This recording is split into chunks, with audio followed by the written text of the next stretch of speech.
आंकड़ा पंचनामे में आप सभी का स्वागत है। मैं हूं सुमित। हफ्ते का आखिरी कारोबारी सत्र और भारतीय बाजारों में कह सकते हैं उतार चढ़ाव भरा सेशन या फिर वोलेटाइल सेशन के बीच में मार्केट्स फ्लैटिश टोन पे जाके बंद होते हुए दिखाई पड़े। सेंसेक्स करीब 36 अंक ऊपर और निफ्टी बिल्कुल फ्लैट जाके क्लोजिंग देता हुआ दिखाई पड़ा। निफ्टी बैंक आज 1/4% ऊपर था। मिड कैप स्मॉल कैप बहुत ज़्यादा नहीं, फ्लैट टू नेगेटिव टोन पर बंद होते हुए दिखाई पड़े। लेकिन फिर भी आज स्टॉक स्पेसिफिक एक्शन काफ़ी ज़्यादा था। मिसाल के तौर पे पहले तो जो खबरें कल आई थी, जैसे अदानी का निफ्टी में आना और श्री सीमेंट का निफ्टी से जाना, उसका इम्पैक्ट देखने को मिला। इसके अलावा बाकी जो निफ्टी नेक्स्ट 50 या निफ्टी 100 500 इनके अंदर जो बदलाव हुए उससे रिलेटेड स्टॉक्स का आना जाने का इम्पैक्ट उन स्टॉक्स के अंदर आता हुआ दिखाई पड़ा। बाइंग थी आज पतंजलि में, वो ब्रोकरेज हाउस की स्ट्रॉन्ग रिपोर्ट जिसका इम्पैक्ट अपर सर्किट ही लग गया स्टॉक में। इनफैक्ट HBL पावर में ऑर्डर आया, 10% के आसपास की तेज़ी वहाँ पर आते हुए दिखाई पड़ी। एक बढ़िया मूव वहाँ भी स्टॉक में देखने को मिला। इसके अलावा बायोकॉन, सिंजिन, ये कुछ ऐसे नाम थे जो कि प्रेशर में आज कामकाज करते हुए दिखाई पड़ रहे थे। तो ऐसे ITC आज तेज़ी के साथ था, नया हाई बनाता हुआ दिखाई पड़ रहा था। PSU बैंकिंग बास्केट में आज वीकनेस देखने को मिल रही थी, 0.5% के आसपास का फॉल वहाँ था। तो ऐसे अलग अलग स्टॉक स्पेसिफिक स्टोरीज मार्केट के अंदर प्ले आउट हो रही हैं। IT आज भी बहुत कोई फायरवर्क नहीं दिखा रहा था, वहाँ पर भी प्रेशर ही बना हुआ है। तो ऐसे करके अलग अलग नाम जहाँ पर अलग अलग रिएक्शंस मार्केट प्ले आउट करता हुआ दिखाई पड़ रहा था। सीधे सवाल आपका सिलसिला ही शुरू करूँगा क्योंकि समय कम है और सवाल ज़्यादा ही आते हैं आमतौर पर। तो सबसे पहला सवाल जो मेरे पास आया हुआ है वो है इन्फोसिस एंड एक्साइड। सागर साहब, दोनों में वैसे कोई कंपैरिजन नहीं है। इन्फोसिस ज़्यादा बेटर है, होल्ड कर सकते हैं। एक्साइड को आप अवॉइड करिए, ज़्यादा बेटर है क्योंकि ऑलरेडी काफ़ी टूटा हुआ है। छोटा बहुत मोमेंटम तो आप उसमें देख सकते हैं, थोड़ा बहुत मोमेंटम के लिए प्ले करना है, कर लीजिए, 10-20 रुपये मिल जाएंगे तो। लेकिन लॉन्ग टर्म स्टोरी के लिए ये उस कारोबार में है नहीं जिसको आप लॉन्ग टर्म स्टोरी पे प्ले आउट करें। बैटरी EV स्पेस के हिसाब से अगर आप सोच रहे हो तो बिल्कुल ही मत करिएगा। उस थीम में प्ले करने के लिए ट्यूब इन्वेस्टमेंट, CG पावर ज़्यादा अच्छी कंपनियाँ थी जिनमें बहुत बढ़िया रनअप ऑलरेडी आ चुका है। तो इन्फोसिस तो ठीक है, आप होल्ड करिए, लेकिन एक्साइड के केस में आप तेज़ी मिले तो ज़्यादा बेटर निकल ही जाए। Can I invest in Vedanta for pure dividend play? Madhur साहब, अगर डिविडेंड के लिए आप खेलना चाह रहे हैं तो किसी सीजनल सेक्टर में कभी मत उतरिएगा। मेटल हमेशा से एक सीजनल सेक्टर रहा है। लास्ट क्वार्टर में वेदांता के नंबर बहुत अच्छे आपको दिखाई पड़े थे क्योंकि मेटल के प्राइसेस भागे थे, इसीलिए सारी मेटल कंपनियों के नंबर्स में सब में डिविडेंड बहुत अच्छा आया था। हिंदुस्तान जिंक, वेदांता, टाटा स्टील, हिंडाल्को छोड़ भी सकते हैं क्योंकि उसमें केपेक्स था, नाल्को, NMDC, ये सब देते ही अच्छे डिविडेंड। तो इसीलिए आपको डिविडेंड अच्छा दिख रहा है। और क्रूड की तेज़ी भी थी क्योंकि क्रूड के प्राइसेस भागे और वेदांता के सारे बिजनेस में या तो मेटल आता है, क्रूड आता है, तो ये दोनों की वजह से उसके डिविडेंड अच्छे दिख रहे थे।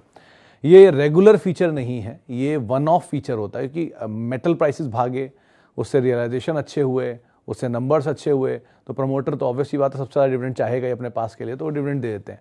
ज़्यादा डिविडेंड मतलब ज़्यादा प्रमोटर को डिविडेंड आएगा ना, कि सबसे बड़े मालिक वही है कंपनी के अंदर, इसीलिए मल्टीनेशनल ज़्यादा डिविडेंड देती हैं क्योंकि सबसे बड़े मालिक ही वही हैं, तो सारा डिविडेंड उन्हीं के पास जाएगा। इसलिए सरकारी कंपनी ज़्यादा डिविडेंड देती हैं क्योंकि सारा डिविडेंड प्रमोटर को ही जाता है। प्रमोटर कौन है? मालिक, वो सरकार।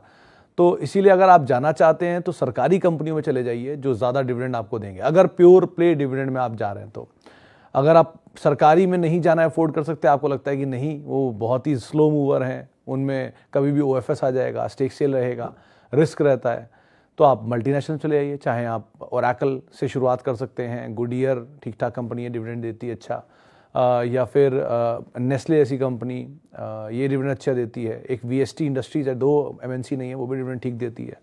तो ऐसे करके अलग अलग नाम हैं, लेकिन ये ध्यान रखिएगा, ITC है, लेकिन ये ध्यान रखिएगा कि डिविडेंड यील्ड किसी भी कंपनी का वन ऑफ अगर है तो 25-26% तक भी जा सकता है, लेकिन ऑन एन एवरेज एक कंसेंसस डिविडेंड प्ले आउट किसी में अगर होना तो 6 से 8% के बीच में ही घूमेगा, क्योंकि उन्हें FD रेट से के आसपास ही अपना डिविडेंड रखते हैं, वरना वो अट्रैक्टिव इतने ज़्यादा हो जाएंगे, भाव अपने आप ही बढ़ जाएगा उसका। सो इस चीज़ को ध्यान रखते हुए आप डिविडेंड यील्ड को तलाशिएगा, और डिविडेंड यील्ड में बहुत उम्मीदें मत रखिएगा कि वो शेयर में बहुत बड़ी तेज़ी आएगी। वो डिविडेंड ही देगा, और जितना डिविडेंड देता रहेगा उतना केपेक्स उनका कम होता जाएगा, क्योंकि कैश तो वही है, यहाँ इस्तेमाल करो या वहाँ इस्तेमाल करो। जब केपेक्स कम हो जाएगा तो पब्लिक उसको या बाजार के जानकार उसको वो वैल्यू नहीं देते हैं, तो कैश जनरेट करती रहेगी, देती रहेगी, जनरेट करती रहेगी, देती रहेगी, इसलिए वो स्लो चलेगा। ITC, ओरेकल, VST इसके बहुत बढ़िया एग्जाम्पल है। ओके, आगे बढ़ते हैं। और एवरेज कब करना चाहिए? डिपेंड, आपको क्या एवेन्यू है उसके ऊपर। मान लीजिए आप 25 साल के लिए कोई शेयर ले रहे हैं और वो TCS जैसी कंपनी है और वो नीचे आ गई है, तो आप एवरेज कर सकते हैं, कोई दिक्कत नहीं उसमें। लेकिन अगर आप 5 दिन के लिए ले रहे हैं, TCS जैसी ही कंपनी है मैं एज्यूम करता हूँ, तो आप एवरेज नहीं कर सकते हैं, क्योंकि उसमें पता नहीं हो 5 दिन बाद और नीचे मिल सकता है। तो दैट डिपेंड्स कि आप क्या करना चाह रहे हैं, क्या सोच रहे हैं, कैसा आपने वेन्यू बना रखा है, आपके पास एपेटाइट है कि नहीं। दूसरा, आप अकेले ही TCS में सारा पैसा डाल रहे हैं या TCS आपके इन्वेस्टमेंट का कुछ हिस्सा है, सब बहुत सारी चीज़ें जिन पर डिपेंड करता है। तो आप उसके हिसाब से कॉल लेंगे, ये आपका निजी फैसला ही होगा हमेशा कि आपको कहाँ एवरेज करना है, कितना एवरेज करना है। सर, इन्वेस्टमेंट के केस में बहुत क्लियर रूल है, सबके अपने रूल होते हैं और सबके अपने हिसाब से अपनी जर्नी होती है। किसी का रूल किसी से मैच नहीं हो सकता। किसी का स्क्रीनशॉट देखकर, किसी की ट्रेडिंग कॉल देखकर, किसी के बढ़ते पोर्टफोलियो को देखकर आपका पोर्टफोलियो नहीं बढ़ेगा, आपका सिर्फ स्ट्रेस बढ़ेगा। तो आप उसको मत देखिए, अपनी जर्नी को फॉलो करिए। अपनी जर्नी के हिसाब से आप बहुत अच्छा अचीव कर सकते हैं। उनको देख के उनके जितना ही अचीव कर पाएंगे, हो सकता है आप उनसे बेटर अचीव कर जाएं। इसलिए अपने हिसाब से आप सोचिए। Today Nifty highly volatile but डाउ इज फ्लैट, एनी न्यूज़? दास साहब, तो नॉर्मल है, बाजार है, ऊपर नीचे रहेगा ही। छोटा हफ्ता था, शॉर्ट सिस्टम में थे, वो कवर हो रहे हैं। फ्राइडे का दिन है, कोई नीचे बेच रहा है तो कवर कर रहा है, कोई ऊपर ले जाए तो वो भी शॉर्ट वापस लॉन्ग को अनवाइंड कर रहा है। चलता है ये तो थोड़ा बहुत ऊपर नीचे। स्टॉक देखिए, स्टॉक में क्या बढ़िया मूव आ रहे हैं, उनको पकड़िए, ज़्यादा बेटर है। Okay, Sona com from last year, what to do? Sir, Sona के केस में ये ब्लॉक हुआ था, तब ये थोड़ा बहुत मूव ले सकता था, अट्रैक्टिव था। लेकिन IPO का आपने लिया हुआ है, ऊपर के लेवल पे लिया, तो अभी तो आप होल्ड ही करिए, ज़्यादा बेटर है। प्रमोटर की हिस्ट्री को देख के तो लगता है कि वो स्टेक बेच ही देंगे ऊपर कहीं ना कहीं किसी को, तो सो फार तो बने रहना ज़्यादा बेटर है। लेकिन क्योंकि ब्लॉक हुआ है अभी, तो वो एक रेंज के अंदर ही काम काज करेगा, वो रेंज जब तोड़ेगा तो शायद चल सकता है। तो नंबर्स पे नज़र रखिए और सो फार बने रहिए, ज़्यादा बेटर है। Okay, Piramal enterprises, it's a good entry level. Satish sir, इसमें वो हुआ है, डीमर्जर हुआ है 4 स्टॉक्स का, 4 अलग अलग बिजनेसेस का। तो अभी कुछ मत करिए, अभी तो आप वेट एंड वॉच ही करिए। जब तक ये डीमर्जर का प्रोसेस पूरा नहीं हो जाता, शेयर अलॉट नहीं हो जाते, फेयर वैल्यू नहीं आती, 2 क्वार्टर के नंबर नहीं आते, तब तक कॉल मत लीजिए, क्योंकि अभी पता नहीं कौन सा कारोबार निकला है, कितना मार्जिन चला गया इसमें से, कितना प्रॉफिट चला गया इसमें से, कितना रेवेन्यू चला गया इसमें से। तो कुछ भी कॉल लेना आउटराइटली एक बार को थोड़ा रिस्की हो सकता है। सो बेटर ये कि कैपिटल प्रोटेक्ट कर लीजिए। इतनी सारी कंपनियां हैं, खाली पिरामली में क्यों जाना? बहुत सारी कंपनियां, आपको वो लग रहा हो कि भाव इतना नीचे आ गया, भाव नीचे नहीं आया, वो एडजस्ट हुआ है, क्योंकि उसके बदले के 3 शेयर और आएंगे। तो इसलिए मत जाइए इसमें, वेट एंड वॉच ज़्यादा बेटर ऑप्शन रहेगा। एज पर AGM, Reliance will double itself by 2027, which means stock will double by 2027। आज 2022 है, 5 साल में डबल, मतलब कोई ऐसी बड़ी चीज़ नहीं है। आप FD जब एक ज़माने में कराते थे, तब 8 या 9% की ब्याज से 7 साल में डबल हो जाती थी। तो आज अगर कोई कंपनी 10% की दर से ग्रो कर रही है, तो 5 साल में वैसे ही डबल हो जाएगी। तो आज आप ऐसा कुछ बड़ा स्टेटमेंट रिलायंस ने नहीं दिया, बहुत ही रियलिस्टिक स्टेटमेंट ही दे रही है। 5 साल पहले से और आज में रिलायंस में डबल का अंतर आ ही गया है, तो रिलायंस आराम से डबल हो सकती है। बस ये है कि इस साइज़, इस क्वांटम की कंपनी का डबल होना इंपॉर्टेंट है इंडियन इकोनॉमी के लिए। तो अगर रिलायंस ऐसा मान रही, तो हाँ, ये बात सही है, वो ये मान रही है कि भाव यहाँ से डबल होगा, मार्केट कैप डबल होगी, कंपनी ग्रोथ डबल होगी। लेकिन ये 10% की दर से किसी भी कंपनी में आसानी से हो सकता है, अगर वो अच्छी है तो ये उनके स्टेटमेंट का डिकोड है, इन माई लिमिटेड अंडरस्टैंडिंग ऑब्वियसली। अच्छा, आगे बढ़ते हैं, और AGM पे हम बातचीत कर चुके। NMDC 138 रुपये लॉन्ग टर्म। सर, ये डिविडेंड प्ले ऑफ ज़्यादा है, ज़रा ध्यान से इसका आप नज़र रखिएगा प्रमोद सर, क्योंकि NMDC जो है ये यूजुअली डिविडेंड के लिए प्ले ऑफ की जाती है। आप किसी भी मेटल में अगर जाना चाह रहे हैं तो मेटल की साइकिल का ध्यान रखिएगा। मेटल की साइकिल का एक बड़ा हिस्सा हो कर चुका है लास्ट क्वार्टर में, उसके बाद अब घूम रहा है। मेटल साइकिल क्यों ऐसे चलती है? वो हमेशा किसी कमोडिटी के ऊपर चलती है। कमोडिटी के ऊपर चलने वाली कोई भी सेक्टर जो होगा यूजुअली वो साइक्लिकल होगा। शुगर, ये टेक्सटाइल, ये आमतौर पर बहुत ट्रैप करती है लोगों को, और बहुत लोग फंसते हैं इसमें। तो इसीलिए ज़रा ध्यान संभल के ही आप इनमें एंटर करिएगा। सिर्फ बड़े लीडर में रहिए, और लीडर्स के भी आप अगर, क्योंकि NMDC में जा रहे तो डिविडेंड मिलता ही रहेगा, वो डिविडेंड के लिए आप जा रहे तो फिर बात ही अलग है, फिर तो आप जा सकते हैं आराम से। IOC, भूपेश सर, मुझे थोड़ा ये स्टॉक कभी समझ में नहीं आता, मैं इसके लिए माफ़ी चाहूँगा। 2 ये देश की सबसे बड़ी रिटेल ऑयल रिटेल कंपनी है, करीब 33 से 35% के आसपास का हिस्सा देश में जितने भी रिटेल पंप्स हैं उनमें अकेला IOC ही ओन करता है। 33 से भी ज़्यादा होंगे, शायद 40+% इनके पास है, और सरकारी कंपनी है, डिविडेंड यील्ड बढ़िया है। अब ना पसंद होने की वजह इसकी इक्विटी का साइज़, इन्होंने भी रिसेंटली बोनस दिया है, और वो बोनस के बाद इक्विटी साइज़ और बड़ा कर लिया है। वैसे भी सरकारी कंपनियों का इक्विटी साइज़ काफ़ी बड़ा है, इसमें ONGC, IOC, IOB, NHPC, ये सब नाम आते हैं, इसीलिए इनके भाव छोटे छोटे आपको दिखाई पड़ेंगे। तो ये भाव छोटे हैं, लेकिन अगर आप इनकी इक्विटी को वापस एडजस्ट कर देंगे तो ये भाव बहुत बड़े हैं। MMTC, मतलब कम लोग ये बात जानते हैं कि MMTC 32,000 रुपये का शेयर होता था एक समय पर। सुजलॉन 32,000 का था, यूनिटेक 32,000 का था। ये कुछ नाम है जो बहुत बड़े बड़े दाम पे, JSPL, वेदांता, ये सब बहुत बड़े बड़े 5-5 डिजिट के स्टॉक होते थे। ये कई साल पुरानी बात है, लेकिन स्प्लिट बोनस करके कुछ बिना स्प्लिट बोनस के ही नीचे आ गए। तो इसलिए ज़रा कॉशियस स्टांस रखिए, इनकी इक्विटी बहुत डाइल्यूटेड है, तो इसलिए इन पर रिस्क ज़्यादा लगता है। ये चलेंगे भी तो कितना ही चल लेंगे, और चल भी लेंगे तो वो वेल्थ क्रिएट नहीं कर पाएंगे जो आप सोच रहे हैं या उम्मीद लगा रहे हैं। तो एटलीस्ट उससे शाय ऑफ करें आप। According to me, which one is good for long term, bond or equity? Should I buy bond? If okay, then which bond is good for long term? दास साहब, मेरे हिसाब से मैं हमेशा इक्विटी का ही फेवर करूंगा, लास्ट डे तक equity का ही फेवर करूंगा। क्यों? इक्विटी का सर पिछले 75 साल का रिटर्न मैंने देखा हुआ है, जो मैंने खुद कैलकुलेट किया हुआ है। तो वो रिटर्न के हिसाब से करीब करीब 15 से 17% equity return on an average देती है अच्छी कंपनियों में। सेकंड बेस्ट अगर रिटर्न कोई एसेट क्लास देता है तो होता है रियल एस्टेट। आप कहेंगे ऐसा नहीं होता, रियल एस्टेट कई गुना बढ़ जाता है, 2 लाख का प्लॉट 2 करोड़ हो जाता है, लेकिन ऐसा नहीं है। वो किसी किसी एरिया में होता है, वन, और वो किसी किसी टाइम फ्रेम में होता है। जैसे मिसाल तौर पे 2006 की रियल एस्टेट 2012 आते आते कई गुना बढ़ गई, लेकिन बाद में आके वापस वहीं की वहीं आ गए। तो एवरेज आपका 10 से 12% ही आता है, और उसमें फिर बहुत सारी कॉस्ट इन्वॉल्व होती हैं, holding cost, registry cost, transferring cost, plus बेचने में स्प्रेड बहुत होता है। इक्विटी में ऐसा कुछ नहीं होता। तो सबके अपने अपने बेनिफिट है, लेकिन सबसे ज़्यादा बेहतरीन रिटर्न सो फार इक्विटी देता है, 1। 2, सबको लगता है कि इक्विटी बहुत रिस्की एसेट क्लास है। रिस्की एसेट क्लास है, लेकिन नियर टर्म में इन्वेस्टमेंट के लिए।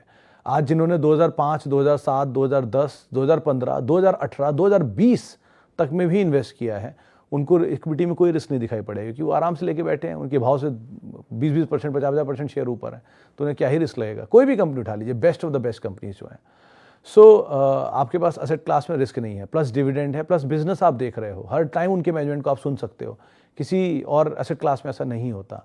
गोल्ड 7% का रिटर्न है ऑन एन एवरेज पिछले 75 सालों में, आज़ादी से लेके अब तक, और एफडी का करीब करीब 4 से लेके 5% का एवरेज रिटर्न है। वो बीच में एक बार 17-18 का इंटरेस्ट रेट सिनेरियो भी गया था, लेकिन इंडिया में एवरेज जो है वो 5 से 7% है। बॉन्ड का 9% है। तो आप अगर जाना चाहते हैं तो इक्विटी ही हमेशा रहेगा। हाँ, इक्विटी क्लास को आप चेंज कर सकते हैं। आप थोड़े स्टेबल शेयर ले सकते हैं डिविडेंड यील्ड के लिए, आप थोड़े एग्रेसिव शेयर ले सकते हैं गेन्स के लिए, अप्रिसिएशन के लिए, और लेकिन अगर आप चाहेंगे तो आप थोड़ा बॉन्ड भी ऐड कर सकते हैं, थोड़ा गोल्ड भी ऐड कर सकते हैं, एक मिक्स ब्लेंड बना सकते हैं। लेकिन पूरा एक्सपोजर या मासिव एक्सपोजर या मेजर एक्सपोजर, मेरी लिमिटेड जानकारी कहती है कि आपको, या मेरा इंडिविजुअल ओपिनियन कहता है कि आपको इक्विटी में रखनी चाहिए। आपकी बाकी उम्र पर डिपेंड करता है सब कुछ। Okay, what is the right place to buy Tata Elxsi? Sir, right place to buy Tata Elxsi आप ऐसे समझ लीजिए कि जिस दाम से वो चला था, क्योंकि ये मोटा मोटा तकनीकी जानकार ज़्यादा बेहतर आपको बता पाएंगे, लेकिन अगर एक मोटा इवैल्यूएशन मानूं तो आप ये मान लीजिए कि 5,000 से चल के वो शेयर 10,000 हुआ, तो डबल हो गया। 100% चलने के बाद वो बहुत रिट्रेस होगा तो 60% हो जाएगा, 60% के बाद वो वापस स्टेबल हो जाएगा। तो आप ये कर सकते हैं कि 50% के आसपास से थोड़ा थोड़ा एक्यूमुलेट करना शुरू कर दीजिए, 30-40% एक्यूमुलेट करना शुरू कर दीजिए। मतलब अगर 5,000 से 10,000 गया तो 7,500, 8,000 के जोन्स में आके कहीं वो उसकी 25% इक्विटी या 50% उसका ऑलरेडी गेन निकल चुका है तो कहीं 6,000 पे वो फेयरली वैल्यूड हो जाएगा। लेकिन अदरवाइज आप 8,000, 7,500, 7,800 या 7,200, 300 से कहीं आप ऐड कर सकते हैं। वो वहीं के आसपास से घूमना चाहिए थोड़ा बहुत। सिरमा SGS एट दिस लेवल पर कैसा है? बहुत ज़्यादा भागा हुआ है फैज साहब। एक दिन में ब्लॉक, और ब्लॉक के बाद 30-30 रुपये शेयर चल जाना, वो भी प्रीमियम पे लिस्ट होने के बाद, रिस्की बेट होता है। तो इसलिए आप कोई भी शेयर की एकदम से आई हुई तेज़ी खतरनाक होती है। आपने ये नेल्को में देख ही लिया होगा, लगातार अपर सर्किट लगे कम समय में और अब लोअर सर्किट लग गया। तो कोई भी तेज़ी कम समय में आए किसी भी स्टॉक में, the best of the best stock में भी, तो भी थोड़ा रिस्की जोन में वो चला जाता है। जो टाटा एलेक्सी में हो रहा है, जुबलेंट में हो चुका है, TTML में हो चुका है, ऐसे कई नाम आप गिन सकते हैं, बारिंग अदानी, क्योंकि अदानी समूह के साथ कुछ कह नहीं सकते हैं। ओके, वेदांता पे हम बात कर चुके, सिरमा पे हम बात कर चुके। टीटागढ़ वैगन आप होल्ड करिए सूद साहब, लेकिन लॉन्ग टर्म नहीं, मीडियम टर्म। इसमें कुछ न्यूज़ फ्लोज पेंडिंग है जिसके आने की बातचीत है, वो न्यूज़ फ्लोज आएंगे तो उसका एक इम्पैक्ट आ सकता है। तो नियर टर्म में आप उसका ध्यान रखिएगा, 200 रुपये के अराउंड ये पहुंच जाए तो आप एक बार को देख सकते हो। 10 साल का ब्रेकआउट अलग आया है स्टॉक में, तो 10 साल के ब्रेकआउट का इम्पैक्ट भी देखने को मिल सकता है। तो आप बने रह सकते हैं फॉर अ टाइम बीइंग, लेकिन बहुत लंबी अवधि मत सोचें। मीडियम टर्म 30-40 रुपया मिल जाए आप निकल सकते हैं। ओके, सोना BLW पे हमने बात कर ली, वेदांता बात कर ली, और क्या करूं? बंधन बैंक होल्ड और सेल। भूपेंद्र सर, थोड़ा थोड़ा आप तेज़ी में निकलते रहें, प्रॉफिट्स को बुक करते रहें, वो ज़्यादा एडवाइजेबल रहेगा स्टॉक के साथ। बैंक्स में टॉप 5 हमेशा लॉन्ग टर्म होल्डिंग, और नियर टर्म के लिए आप थोड़ा थोड़ा प्रॉफिट लेते रहें, वो ज़्यादा बेटर रहता है।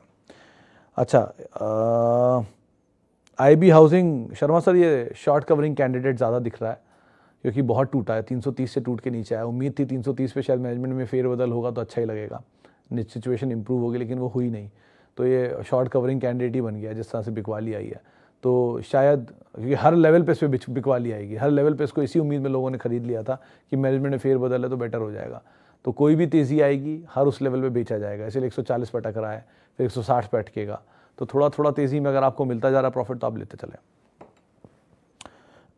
नज़ारा and Paras both are at risky zone Ravi साहब, क्योंकि नज़ारा ही बहुत भागा हुआ शेयर है, 3200% QIP हुआ था, उसके बाद थोड़ा नीचे आ गया तो आपको लग रहा है सस्ता है, लेकिन एक क्वार्टर के नंबर बेटर हुए हैं। ये 2-3 क्वार्टर तक नंबर अगर बेटर रहें तो ज़्यादा बेटर है। लास्ट क्वार्टर के नंबर अच्छे थे इनके, तो मैनेजमेंट से बातचीत भी हुई थी मेरी, उन्होंने ये कहा था कि नंबर्स में बहुत इंप्रूवमेंट है, नए नए गेम्स पे वो काम कर रहे हैं, नए नए यूनिट्स पे काम कर रहे हैं, एक बिजनेस उनके लिए नया रेवेन्यू कंट्रीब्यूशन करना शुरू हो गया है। तो ये सब चीज़ें अच्छी हैं, लेकिन ये कंसिस्टेंटली अगर रहेगा तो ज़्यादा बेटर है। मीडियम टू लॉन्ग टर्म आप नंबर्स के हिसाब से यहाँ कोई कॉल लीजिएगा। और रही बात पारस की, तो बहुत ज़्यादा भागा हुआ शेयर था और अब नीचे आया, तो वहाँ पे नंबर्स उससे ज़्यादा बेटर एटलीस्ट आपको अभी के सिनेरियो में तो यही दिखाई पड़ेगा नज़ारा।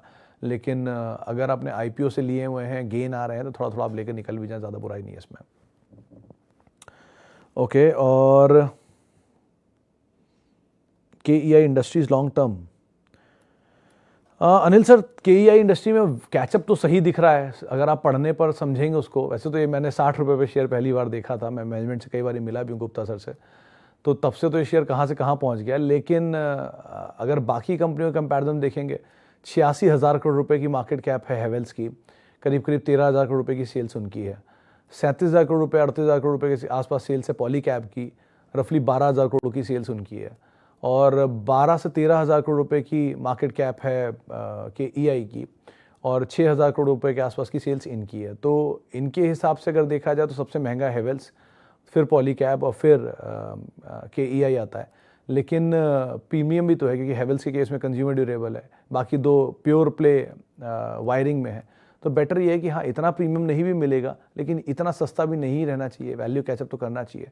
तो कुछ ना कुछ दिन में तो शायद कैचअप कर ही लेगा, लग रहा है। आप बाकी देख सकते हैं, नंबर्स को भी ध्यान रखिएगा, नंबर्स कंसिस्टेंट रहते हैं तो आप ज़रूर बने रह सकते हैं।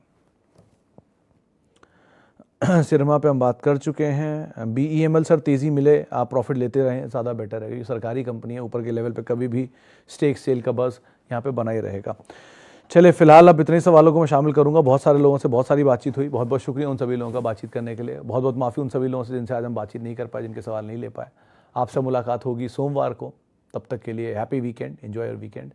और @Sumit Research मेरा ट्विटर हैंडल है। नमस्कार।